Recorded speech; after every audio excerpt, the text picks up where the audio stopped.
Bon matin, belle déesse! Ce matin, j'ai un sujet puissant que je veux partager avec toi. Puis, c'est un sujet qui est vraiment remonté vraiment fort dans ma dernière rencontre avec les déesses de la cohorte Nourris la déesse en toi. On se rencontre à tous les dimanches. On explore différents thèmes, autant en lien avec la féminité sacrée qu'en lien avec la libération de poids et des choses qui sont physiques. Mais dimanche, on a eu une rencontre particulièrement puissante entourant les blessures du féminin sacré. Parce que dans le fond, en ce moment, il y a vraiment un grand mouvement de guérir la nature féminine blessée pour pouvoir l'élever et se réharmoniser avec un masculin qui lui aussi va devenir plus sacré. OK? Donc, c'était vraiment tout un thème.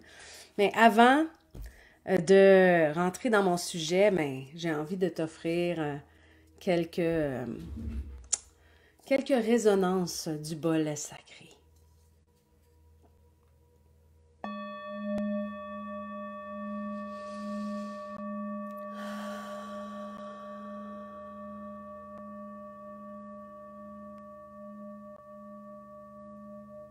Et c'est une belle occasion de prendre quelques respirations, se déposer dans son cœur.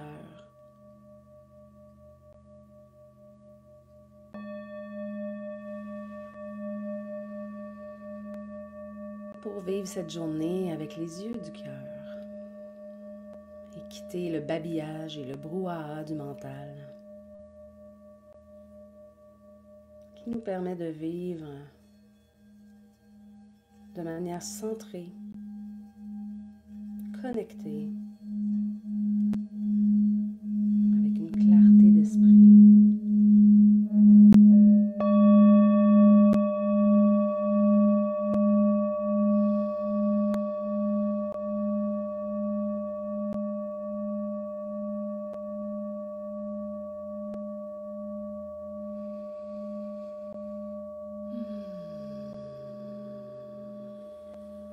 Ça fait du bien.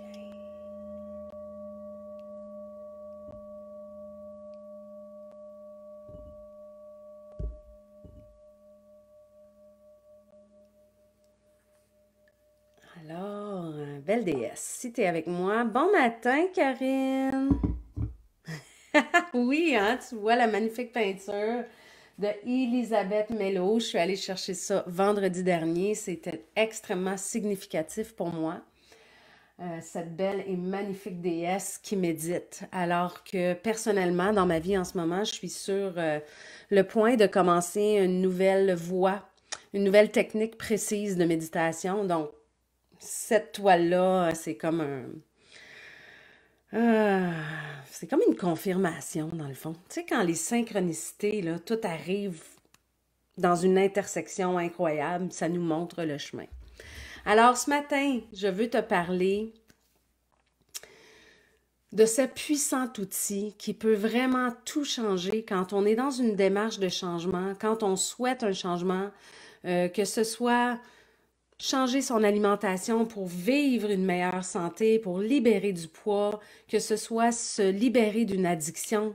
OK? On en a dessus dans ce bas monde des addictions, que ce soit avoir le courage de laisser aller une relation pour pouvoir se permettre de grandir, parce que des fois, hein, dans les relations, on adopte un rôle, puis à un moment donné, le rôle convient plus, mais ce rôle-là peut nous empêcher d'aller vers notre expansion, notre évolution personnelle.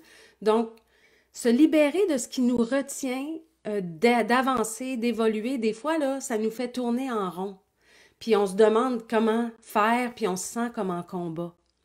Puis ce que je voulais te partager par rapport à ça, puis un sujet qui est sorti vraiment fort dimanche avec les filles, c'est que pendant plusieurs années, moi, quand ma vie était comme un combat, je vivais une situation financière précaire depuis de nombreuses années. J'élevais ma fille toute seule. OK, moi, là, j'ai laissé le père de ma fille. Elle avait 1 an. Puis c'était une relation non seulement tumultueuse, mais toxique. Puis il y avait de la violence conjugale et tout ça. Donc, à partir du moment où Isaïe avait 1 an, je me suis ramassée à prendre tout en charge, prendre soin d'elle toute seule. Et puis, à travers ma vie, ben, tu sais, tenter de vivre une relation amoureuse harmonieuse, mais d'une relation à une autre, c'était toujours comme... je pense qu'il fallait que je me sorte de pattern, là, tu sais. J'avais beaucoup de choses à apprendre, beaucoup de...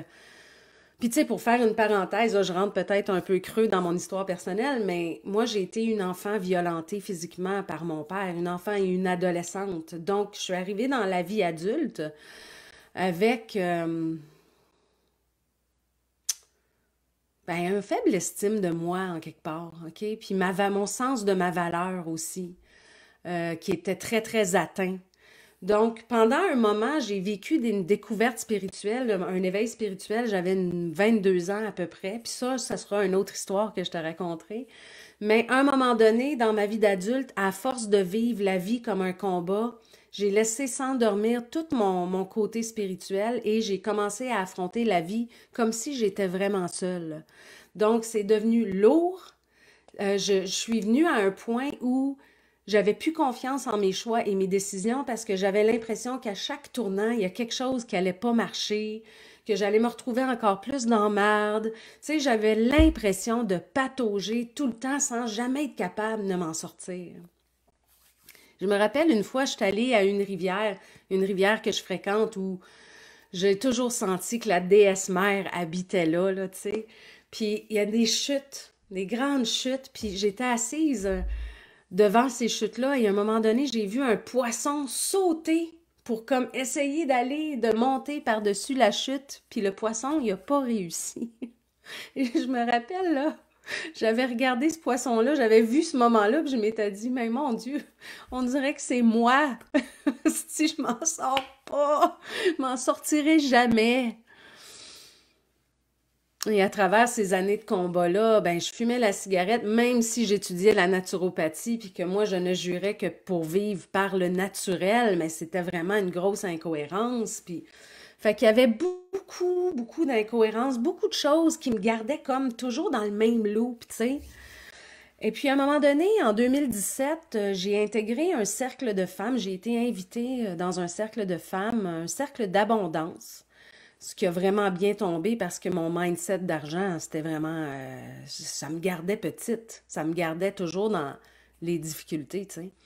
Et dans ce cercle de femmes-là, on avait à choisir une intention de ce qu'on avait envie de travailler ou de ramener dans notre vie à travers le chemin qu'on ferait dans le cercle. Et moi, mon choix, ça a été de retrouver la foi.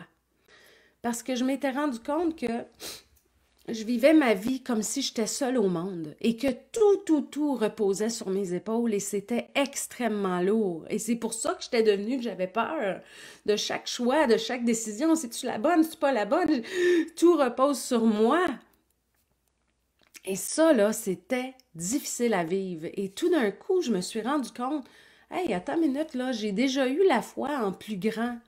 J'ai déjà eu la conscience d'être assistée dans ma spiritualité, dans ma vision de qu'est-ce qui est plus grand. Alors j'ai demandé, à travers mon intention, de retrouver la foi, de retrouver la co-création divine dans ma vie, parce que je l'avais vraiment coupée. Puis là, quand je parle de divinité et de co-création divine, chacune a sa vision, chacune met une image, une sensation. Appelle ça Dieu, déesse, énergie, intelligence suprême, conscience universelle, soleil. OK? Peu importe. Qu'est-ce qui est pour toi dans ta vision? Qu'est-ce qui peut te guider, qui est plus grand que toi, qui peut donner un sens à ta vie? Et l'outil dont je veux te parler ce matin, c'est l'outil de la prière. Moi, j'ai rejeté longtemps le mot prière parce que j'associais ça à l'Église et à toute la corruption et à tout ce que ça représente, le dogme de l'Église qui a fait tellement de mal dans les générations passées.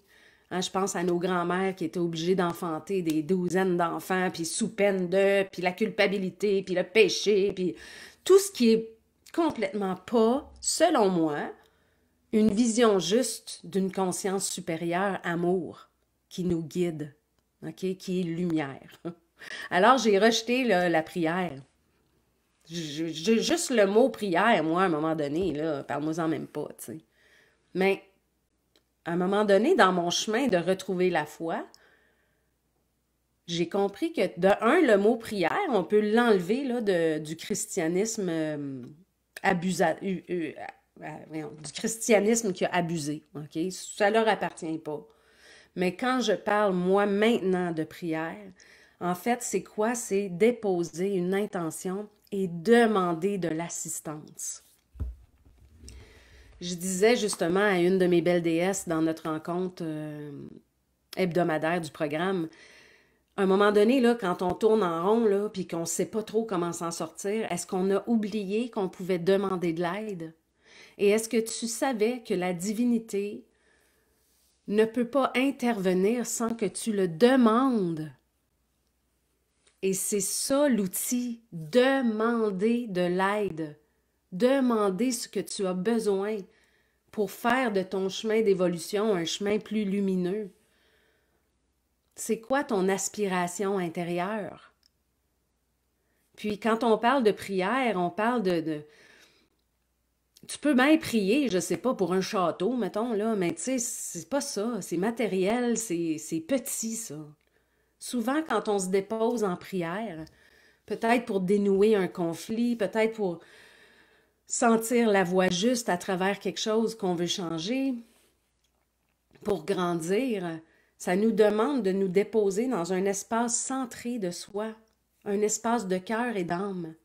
Parce que c'est pas le petit mental, le babillage du petit mental qui va s'arrêter pour prier.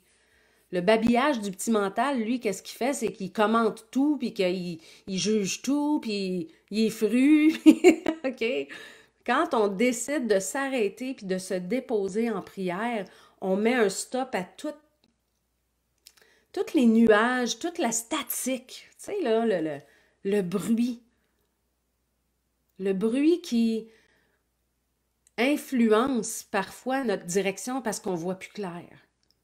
Fait que juste de s'arrêter, se déposer, se connecter à ce qui est plus grand que soi, à ta vision de ce qui est plus grand que soi, puis à demander une aide sincère, tu seras toujours exaucé. Mais tu sais pas comment. Tu sais pas de quoi ça va avoir de l'air, cette réponse-là. Ça peut être une idée, un flash, quelqu'un qui arrive puis qui t'offre exactement ce que tu avais besoin pour faire le prochain pas. L'aide vient toujours. Mais quand on oublie qu'on a cette possibilité-là, quand on se coupe de cette possibilité-là, oui, on peut avoir l'impression de tout gérer tout seul. Puis oui, la vie peut être un grand combat. Puis c'est lourd de penser qu'on est seul dans notre chemin. On n'est pas seul. Puis ça t'appartient à toi de te faire ton idée de qu'est-ce que c'est que je suis pas seule là. Je veux te raconter une anecdote de ma vie en lien avec ça. Moi, j'ai arrêté de boire de l'alcool, là, il y a bientôt 4 mois, OK? Puis, j'en parle, je pense, un peu souvent, parce que ça a été big, OK? Ça, là, moi, tu sais, l'alcool, là, c'était une dépendance. Je réussissais pas à aller jusqu'au vendredi sans prendre au moins un verre de vin, OK? Puis, je voyais la dépendance. Puis, même si je me disais, je veux arrêter, je vais arrêter, il faut que j'arrête, je remettais toujours au lendemain. Puis plus ça allait, plus j'étais malheureuse, plus j'étais consciente, mais quand même, je prenais un verre, puis... Fait qu'à un moment donné, là, vraiment, là, j'étais comme, mais là, faut que ça cesse. Puis je me suis déposée, j'ai tout écrit la liste de pourquoi je voulais que cette substance-là sorte de ma vie. C'était comme un meeting, tu sais, avec moi et la divinité, dans le fond. Tu sais, gars, bon, j'expose mon projet, là, puis j'expose la liste de pourquoi que c'est plus ça pour moi.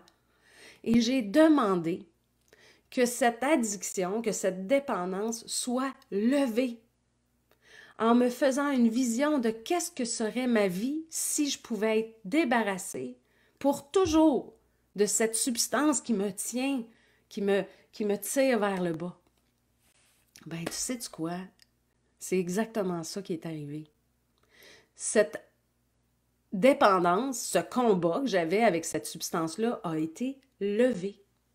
Ça va faire 4 mois, j'ai pas eu de difficulté, zéro. C'est comme si c'était loin en arrière. Ça fait plus partie de ma vibration, ça fait plus partie de mon énergie. J'en reviens pas. Puis le portrait que je m'étais peint de ça serait quoi ma vie sans ça, je suis en train de le réaliser.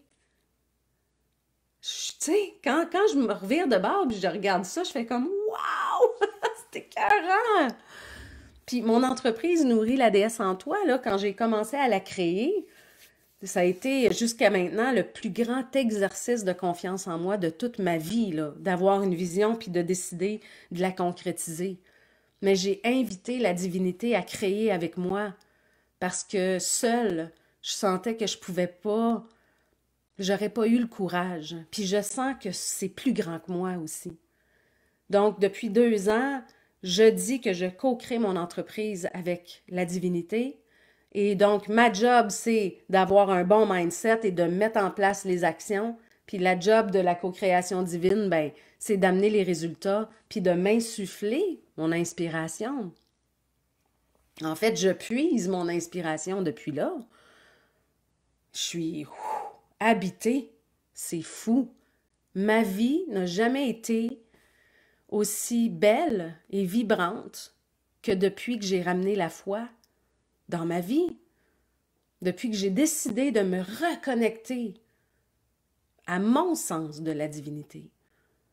Et puis là, les synchronicités abondent. Je sens mon chemin, que je suis guidée profondément. Et c'est accessible à toutes. C'est là, c'est disponible. Il faut juste s'ouvrir puis dire oui. Puis la prière, c'est un outil d'une puissance pour nous amener dans le chemin qu'on veut, pour notre plus grand bien, mais aussi pour le plus grand bien de tous.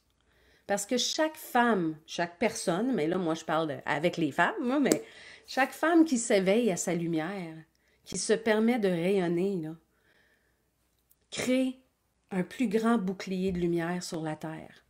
Puis en ce moment, mais depuis longtemps, mais encore plus maintenant, on a besoin de grandes, grandes lumières qui s'éveillent. Et chacune de nous a le potentiel lumineux intérieur de participer à cet éveil. Alors quand on veut grandir, quand on veut changer des choses qui nous retiennent, c'est que on veut permettre à cette lumière-là de rayonner de plus en plus et on a tout le soutien divin. Il faut juste le demander et dire oui à le recevoir. Alors, la science de la prière, belle déesse.